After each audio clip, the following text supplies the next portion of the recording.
Howdy, folks. There's barely any room for me to get my head into the car. Hang on.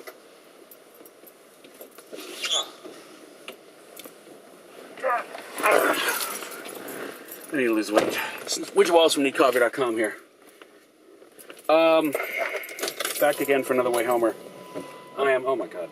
I just left the cinema where we've seen a film, and for the uninitiated, here's how it works. I will tell you about it on my way home. And today we're here to talk about Megamind. Alright, so, Megamind. What can I tell you? Oh, synopsis. So, Megamind is a supervillain.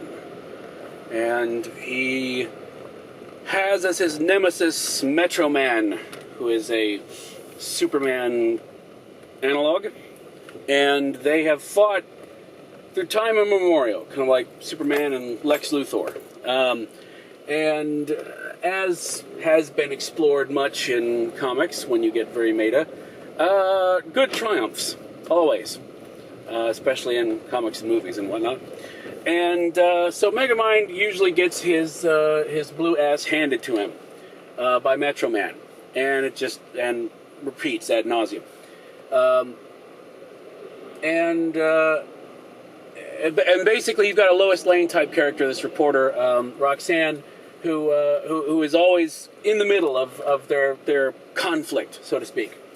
And that's how the movie begins. And I don't want to say anything beyond that about it's just another battle between the two of them, because I don't want to give anything away. But there's your synopsis. That is the setup. And so here's the deal. All right, this is DreamWorks. Will Ferrell's Megamind, Brad Pitt is Metro Man, Tina Fey's playing Roxanne, you got David Cross in there as well. It's Jonah Hill is in there, of course. It's one of those films that when you get done watching it, you go, oh, that was cute. And I don't mean that completely dismissively, but it was a good film. It was not.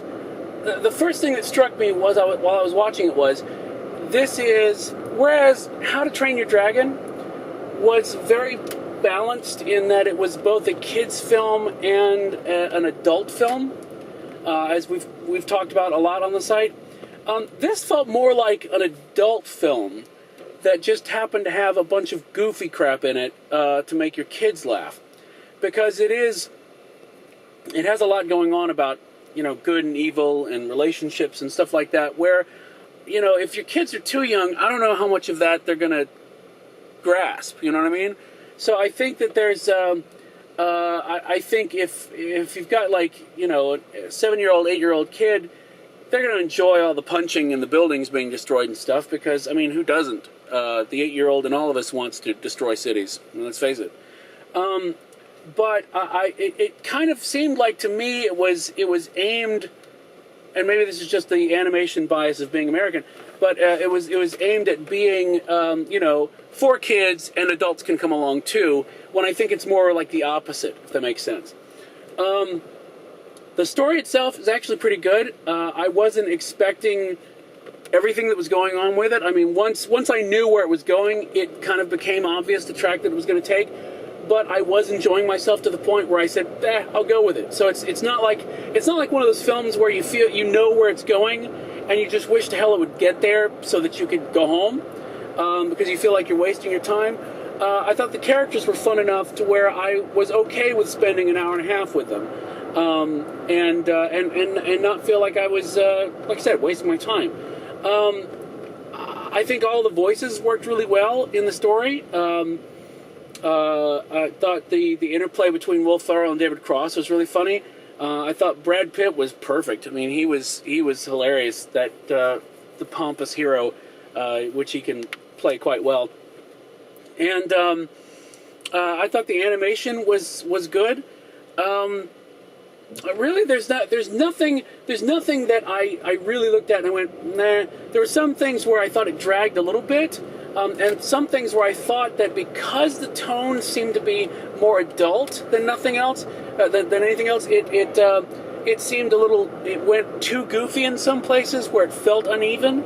But those were just fleeting things, and it wasn't too bad. So, I mean, I enjoyed it. I enjoyed it probably about as much as I was thinking. And it's not as complex a film as How to Train Your Dragon, but it was still quite good. Enjoyed it. Is it worth a matinee?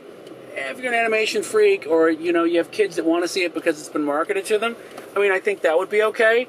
Are you going to lose anything by seeing it at home if you just wait for the DVD? Probably not. I mean, it was decent, but it wasn't just run out and see it great. So it didn't do anything to offend me, and it did a lot of things that I thought were entertaining, but it just entertained. And that's okay. Some films you don't, like I said, not every film has to be a Merchant Ivory film and have deep messages and whatever else, but it did a good job of entertaining and kind of kept me kept me involved. I guess is the best way to put it. Cup wise, I would say I'll decide by the time this goes up, but I'm 3.5 Arena, probably more towards the 3 because of a bit of the unevenness. But I'm not quite sure how much I'm gonna mark off for that. But no, pleasant film, a good film, and I'm sure it'll do really well on DVD. So, like I said, there's a way to see it, however you can see it, where you can spend the least amount of money, I think you won't be upset about that.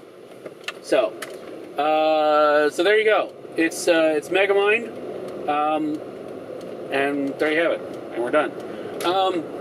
The only thing I will say is I appreciate everybody for watching these things, always. Your stumbles, your Facebook shares, your retweets, your printing it out and taping it to the leg of a carrier pigeon, they're all really good. And the only other thing I'll say is if you do like these things and want to support Need Coffee, remember that we are in the middle of November as I film this, and that means we're hurtling towards Christmas, which will be here before we know it. I know it's terrifying, but take a deep breath. And just remember, if you're going to buy stuff from Amazon, do it through Need Coffee. If you're going to buy it anyway, do it through us. We get kickbacks, and that helps us pay for stuff like, the gas it takes me to get to the cinema. Oh, yeah, and the tickets. The tickets cost money, too. I do pay for these things. Anyway, so that's it. We will see you next time, and until then, I will simply say bye.